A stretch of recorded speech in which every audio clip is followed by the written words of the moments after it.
ใช่ครับผมรัดนะครับผมตอนนี้เราไปทำกันหน้าแพนะครับผมมีเรือใหญ่อยู่เต็มไปหมดเลยนะครับเราก็มาทำหลังคาให้เขานะครับผมหลังคารั่วนะครับผมตอกหัวเสานะครับผม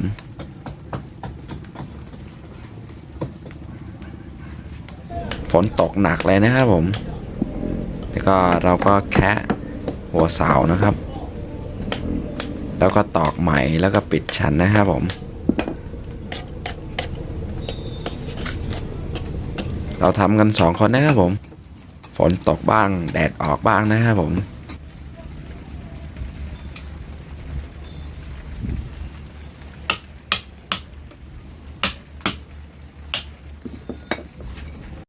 ฝนตกหนักเลยนะครับผมช่วงฝนนี้ข้างๆทำลำบากนะครับผมถ้าชอบก็ฝากกดไลค์ด้วยนะครับผมให้กำลังใจหน่อยนะครับ